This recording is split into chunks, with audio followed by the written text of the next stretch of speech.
Welcome to another edition of Conversations with CASA, a monthly news blog produced by Texas CASA that examines issues and trends in the Texas child welfare system. My name is Vicki Spriggs, and I'm the CEO of Texas CASA.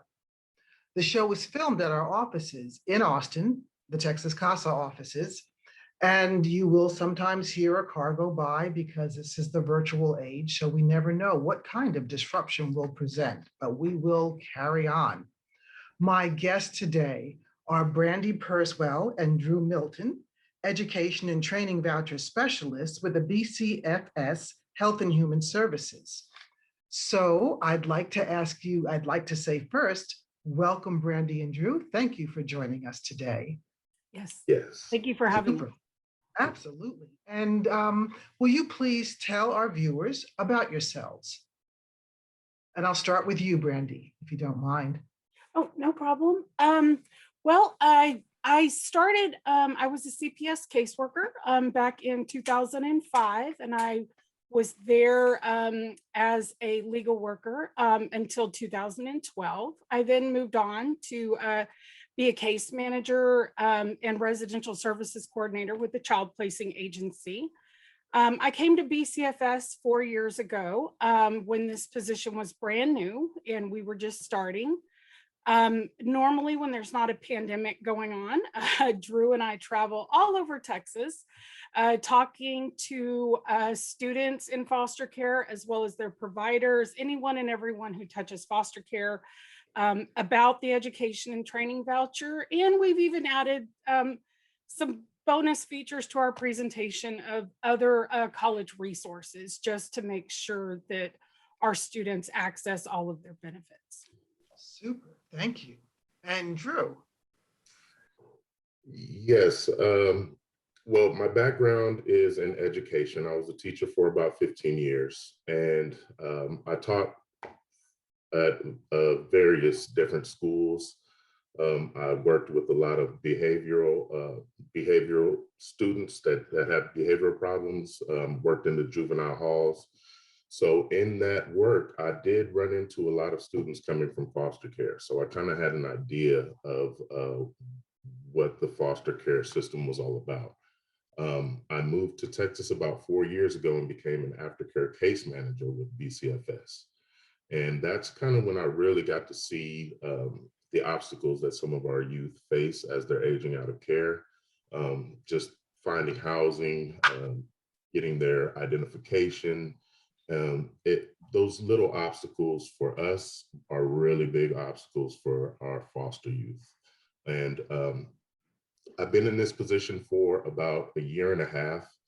And through this position, I've been able to connect with a lot of people, a lot of great people that are working hard to help our foster youth overcome those obstacles. Super, thank you. So it's really good to know that each of you is coming from a place of experience and working with these young people. So can you tell us what the Training and Education Training Voucher is and how it differs from the tuition and fee waiver? Okay, so I guess I'll start with the tuition and fee waiver.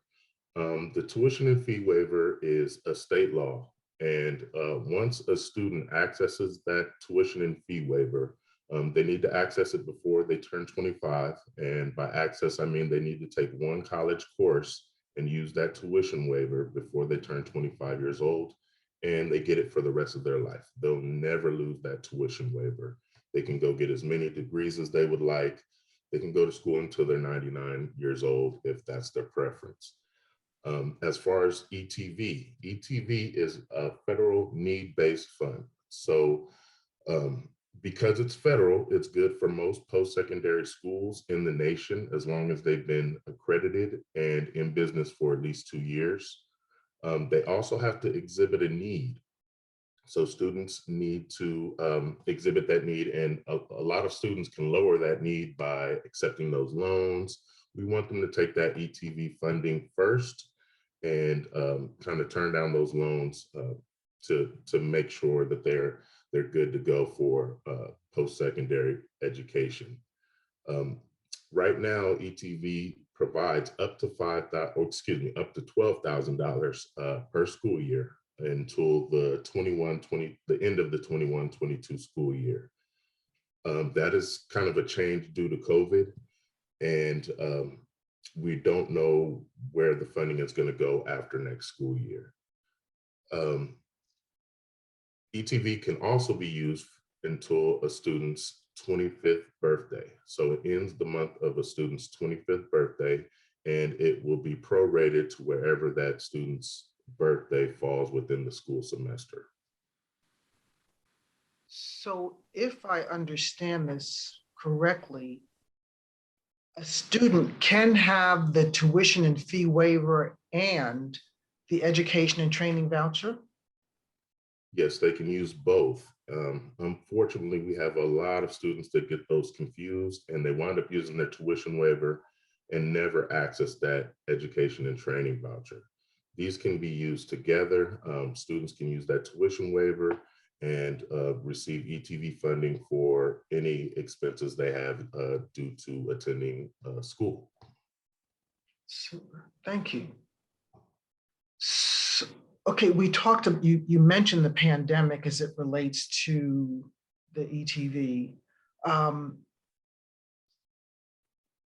The pandemic created a discussion about an expansion of the ETV. What is that? What is the expansion, and how does that add on to, if it expanded, what you just talked about? How did the pandemic affect the training voucher? So in a normal school year prior to COVID, ETV would be up to $5,000. It has now, for this school year and this upcoming school year, 21-22 school year, is going up to $12,000. And of course, like Drew said, that's going to be based on need and the amount of financial aid the student is receiving. The age has also been raised. Normally, it would be up to a student's 23rd birthday.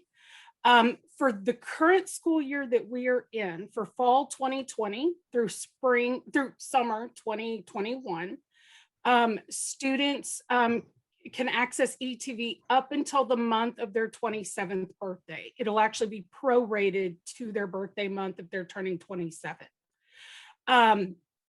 For students that are 23 to 26 years old right now, and they didn't access ETV because they weren't aware these changes were going to happen, they can retroactively apply now. Unfortunately, any student that is under the age of 23, they've qualified the whole school year. So they are still eligible for this summer, and they can still get an application in for that if they haven't already.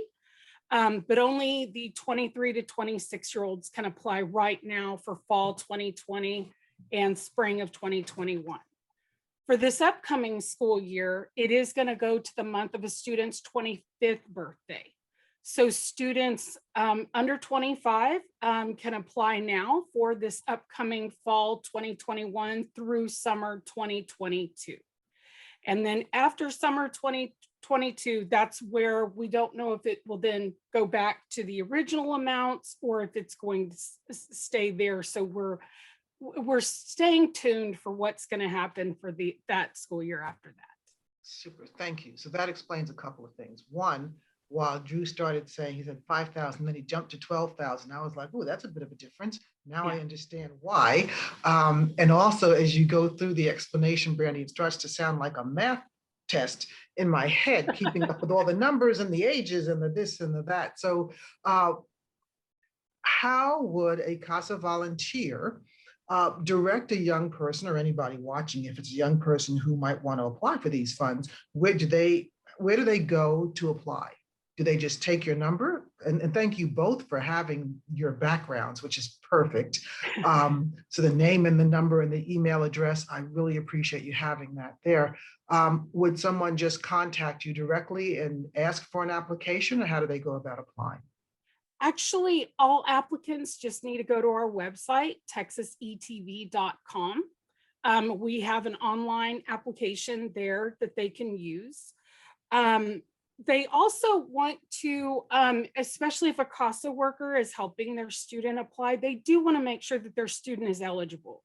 because unlike that tuition and fee waiver that Drew talked about, lots of students qualify for the tuition and fee waiver, but there's only 3 ways that a student qualifies for ETV. They have to either currently be in foster care and will possibly age out, or they did age out of foster care, meaning they were there on their 18th birthday, or they were adopted or entered a PCA agreement after the age of 16. Any other scenario, and they no longer qualify. So it's very important that they know that they're eligible. And the best way to do that is to contact their PAL worker or the PAL supervisor for your region. And Drew and I can connect you with those folks if you don't have their contact information. A student just needs to ask for documents they need for ETV. They don't even need to know the name. The PAL worker will know what they're talking about, and they will give them a copy of their tuition and fee waiver, which they'll have to give to their school in order to get those tuition and fees waived, as well as give it to ETV. Then they will also need what's called a verification of eligibility, and that's what tells us at ETV that they're eligible. We don't determine that. And so once they get those 2 documents, they know they're eligible and they can go through the application process with ETV. Super. Thank you. Thank you. Can you all share a story of a young person who took advantage of the ETV program? You must have many. Does one come to mind? Yes, I can actually give you a couple different ends of the spectrum of, I guess. We have a student that is attending a public school in Texas, so she's able to use her tuition waiver. She's also accessing the ETV funding, as well as receiving the Pell Grant. As a sophomore in college, she's also working 2 jobs full-time and going to school full-time. Really astounding student. She's been able to save up over $20,000 as a sophomore in college. She uses her ETV funding for her educational expenses, and she saves everything that she makes on her 2 jobs. Really great for this student, because when she graduates high school, she's not going to have mom and dad to go live with until she finds a job. This funding is really going to help her get her life started once she graduates college. So really great benefit. And like I said, she really takes advantage of both of those benefits. For most of our students, and for one particular student, this is kind of the other end of the spectrum. We have a student that's, he does the bare minimum. You know, he takes just as many classes as he needs to take in order to qualify for ETV funding. You need to be taking 6 semester hours in order to qualify. He does that. He's not really working. He's using his ETV funding to pay the rent basically throughout the semester. And, you know, he gets average grades, but he's using this in a way that's definitely acceptable. You know, he's paying his rent. He's kind of figuring things out. A lot of our students are coming straight from foster care and going into post-secondary education by themselves. So that's another end of the spectrum. It's really great benefit to help our students keep the lights on throughout the semester. Super. Yeah, thank you. For young people coming out of care who had multiple placements before they exited and didn't have any level of consistency or real preparation, this becomes a life-saving difference. And for this young lady who just has whatever internal drive, the sophomore, it's just kudos to her for making the most out of the opportunity provided, in spite of everything else that she's had to go through. So good to hear. Thank you. Is there anything else that you would like our listeners, viewers to know? Any other information to share with them? Because you talked about how they would access the funding or prepare a young person or direct a young person to access the funding. Is there anything else that you'd like them to know? We do use Remind to help our students and even professionals know about our deadlines. Also, when the FAFSA application rolls around on October 1st, we send out reminders about that for our students to get that done as soon as possible.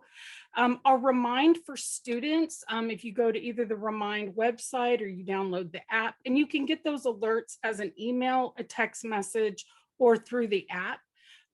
For students, your class would be ETV 21. And then for CASA workers, if you would like to get professional reminders, your class is CASA ETV. And so again, you can just go to that website and that's the class you would sign up for. And we also, for the students, we do trivia contests. We like to ask them questions of things that they might need to know, like, who is your aftercare case manager? And usually the first 3 to 5 students who answer, we actually mail them prizes for being one of the first ones to answer. And then any of those students who don't know who their aftercare case manager is, we help get them connected to whoever they need to talk to get one. And so we also do have a Facebook page. We put a lot on there. And in fact, right now, there is a video pinned to the top of our face, and that would be under the Texas Education and Training Voucher Facebook page. BCFS organization has one as well, but that one's a little differently. Drew and I actually do the ETV Facebook page. But we have a video right now that's about 15 minutes long that does explain in detail the changes due to COVID and best practices for students. Thank you. Thank you. Drew, any last thoughts that you would like to share? I'd also like to mention, Brandi kind of mentioned this, the importance of the transition center and getting connected with that case manager. Their case manager, their aftercare case manager is going to help them connect with all of those aftercare benefits as well as those post-secondary benefits. Transition centers are that one-stop shop that students can go to receive assistance with education, assistance with finding employment, emergency funding. It's really a lifesaver for a lot of our students. And also, I do want to mention on our application for our CASA advocates, there are options for students to list trusted adults in order to help them through the ETV application process. And that's really big as well. As a case manager, I would have my students put my name on the application, my contact information. So I received all of the correspondence throughout the ETV application process, and I could kind of jump on it and help those students through the process. Really important as well. So those transition centers, and then making sure that the CASAs and any other trusted adults are included on that ETV application. Super, thank you. And thank you both. I really appreciate your time today. I certainly appreciate the information that you're bringing to share. It's life-changing, potentially life-changing for young people. So thank you very much again for your expertise, for your time, and for your willingness to share both, and for the work that you're doing, because that makes a huge difference for these young people out there. So thank you on many different fronts for many different reasons. And thank you for joining us for another edition of Conversations with CASA. We'll see you next time.